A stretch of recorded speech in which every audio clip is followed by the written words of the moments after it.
नमस्कार, आप देख रहे हैं एबी स्टार न्यूज़ और मैं हूं आपके साथ अब्दुल समद। बुलेटिन की शुरुआत करेंगे देवभूमि उत्तराखंड की तमाम बड़ी खबरों के साथ। पौड़ी से खबर है, जहां पौड़ी में विकास प्राधिकरण को लेकर बैठक की गई है और इस बैठक में तमाम बिंदुओं पर चर्चा की गई है और इसी के साथ विकास भवन सभागार में ग्राम विकास को लेकर ये समीक्षा बैठक की गई है। तो पौड़ी में मुख्य विकास अधिकारी अपूर्वा पांडे की अध्यक्षता में विकास भवन सभागार में ग्राम्य विकास को लेकर केंद्र और राज्य सरकार की चल रही योजनाओं की समीक्षा की गई, जिनमें वार्षिक और मासिक लक्ष्यों को लेकर समीक्षा के साथ ही आगामी कार्य योजना पर चर्चा की गई। आपको बता दें कि संबंधित विभागों के साथ ही समन्वय स्थापित करते हुए इस दौरान प्रत्येक विकासखंड में एक मॉडल गांव का विकास करने के निर्देश सीडीओ द्वारा दिए गए। सरकार की बहुत सारी योजनाएं ग्रामीण विकास विभाग की चल रही हैं। उसके अतिरिक्त राज्य सरकार भी कई सारी योजनाएं चल रही हैं। तो उन योजनाओं में जो हमारे वार्षिक टारगेट होते हैं और जो मंथली टारगेट होते हैं, उनमें विभागों की एवं हमारे विभिन्न विकास खंडों की क्या प्रोग्रेस है, उसकी ये समीक्षा बैठक थी। नियमित रूप से की जाती है और साल भर के आने वाले साल की भी कार्य योजना पर हमारे द्वारा उसमें समग्र चर्चा की गई है, विचार किया गया है।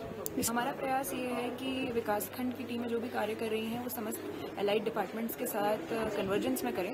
तो इसी के संबंध में समस्त विभागों को निर्देश दिए गए कि प्रयास करें कि हर विकासखंड में इस वर्ष एक ग्राम का चयन करके वहाँ पे सभी विभाग कन्वर्जेंस करके कुछ मॉडल गाँव का विकास करें। इसका हमने निर्देश दिया है। हमने निर्देश दिए हैं कि प्रत्येक ब्लॉक में एटलीस्ट एक ऐसे गाँव को चिन्हित करा जाए और उसकी कार्य योजना तैयार की जाए। उसके बाद एक बार ये कार्य योजना हमें प्राप्त होती है तो किस तरीके से इस कार्य योजना के अनुसार आगे कार्य किया जाना है, कहाँ से उसको वित्त पोषित किया जाना है, इस पर हमारे द्वारा काम किया जाएगा।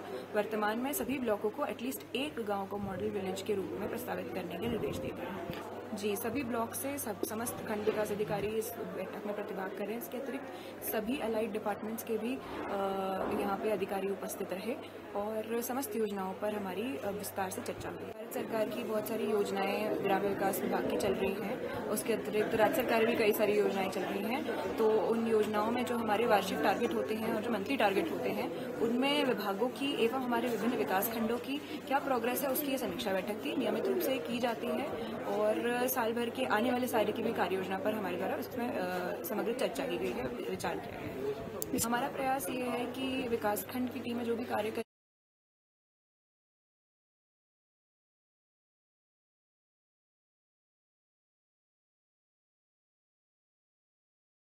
खबरों में आगे बढ़ेंगे। निकाय चुनाव को लेकर अब बूथों पर बदलाव किया जाएगा। 50 से अधिक जो बूथ स्थल हैं वो सरकारी और निजी स्कूलों में शिफ्ट होंगे। हल्द्वानी नगर निगम के 60 वार्ड में 278 पोलिंग बूथ हैं।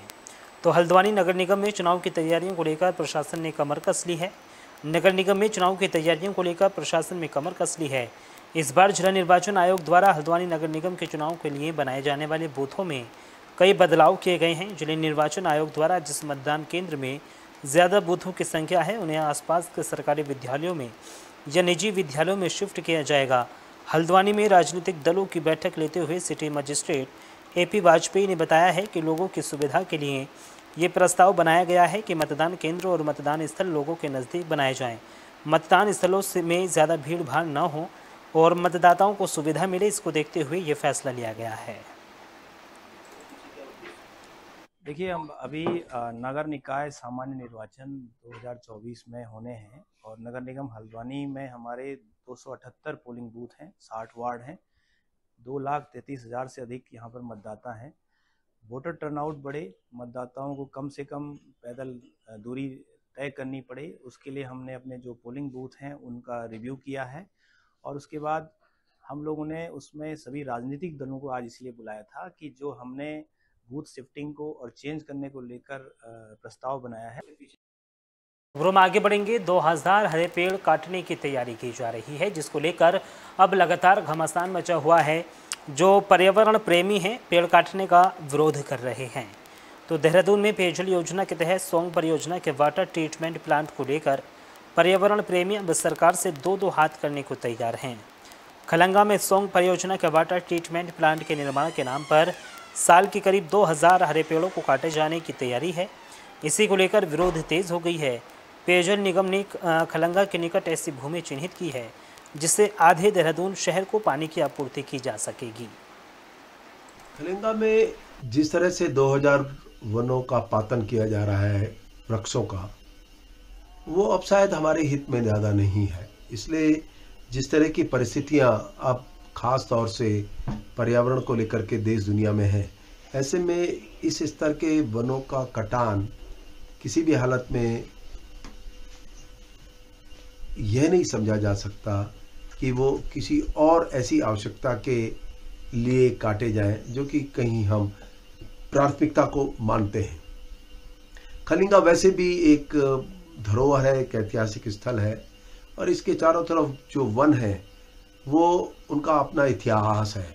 पेयजल संस्थान ने ये गवर्नमेंट का विभाग है, उसने हम लोगों से परमिशन ली थी कि वो पूरा अलाइनमेंट को देखते हुए पेड़ों की काउंटिंग एक रेगुलर प्रक्रिया है जो होती रहती है। कोई भी प्रपोजल बनता है जिसमें वन भूमि हस्तांतरण है जो भारत सरकार जा रहा है या स्टेट गवर्नमेंट के लेवल पे कुछ स्वीकृतियां हो रही हैं, उसमें पूरे जितने भी पेड़ वहाँ पे अवस्थित है उस पूरे एरिया में उसकी काउंटिंग होती है। लेकिन इसका मतलब ये नहीं कि वो सारे पेड़ काट दिए जाएंगे, कुछ पेड़ काटे जाते हैं, बट जितना लैंड ट्रांसफर के लिए लैंड चाहिए होता है उसमें जितने स्टैंडिंग ट्रीज होते हैं उनकी सबकी काउंटिंग होती है। खलिंगा में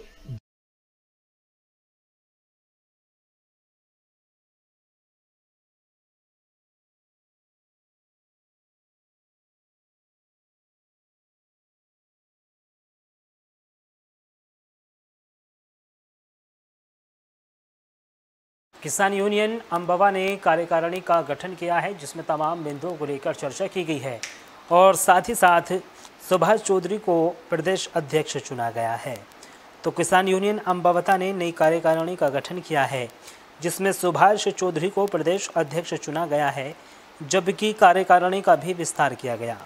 नए पदाधिकारियों का कहना है कि जो भी जिम्मेदारी मिली है उसे बाखूबी निभाएंगे और किसानों के हर समस्याओं को प्राथमिकता से अधिकारियों के सामने उठाई जाएगी और उनका समाधान भी किया जाएगा। देखिए, सर्वप्रथम आप सभी पत्रकार बंधुओं का स्वागत। हमने अपने कार्यकारिणी का आज पहली लिस्ट जो है जारी करी है। इसमें विस्तार अभी जो आगे होगा। फिलहाल जो पदाधिकारी बनाए गए हैं उनकी बाकायदा आपको प्रतिलिपि मिल जाएगी, उसमें आपके सामने सब चीज़ें होंगी। देखिए, किसान संगठन बहुत सारे हैं, ये आपकी बात वाजिब है, लेकिन किसानों के लिए लड़ाई किस तरीके से लड़ने वाले कितने संगठन हैं वो महत्वपूर्ण है। हमारे प्रमुख मुद्दे जो रहेंगे वो किसान हितों को लेकर रहेंगे, जिसमें बिजली और ये जो पानी से किसानों की फसल खराब हो रही है वो, खड़े खेतों में जो आग लगी है वो। देखिए, सर्वप्रथम आप सभी पत्रकार बंधुओं का स्वागत। हमने अपने कार्यकारिणी का आज पहली लिस्ट जो है जारी करी है। इसमें विस्तार अभी जो आगे होगा। फिलहाल जो पदाधिकारी बनाए गए हैं उनकी बाकायदा आपको प्रतिलिपि मिल जाएगी, उसमें आपके सामने सब चीज़ें होंगी। देखिए, किसान संगठन बहुत सारे हैं, ये आपकी बात वाजिब है, लेकिन किसानों के लिए लड़ाई किस तरीके से लड़ने वाले कितने संगठन हैं वो महत्वपूर्ण है।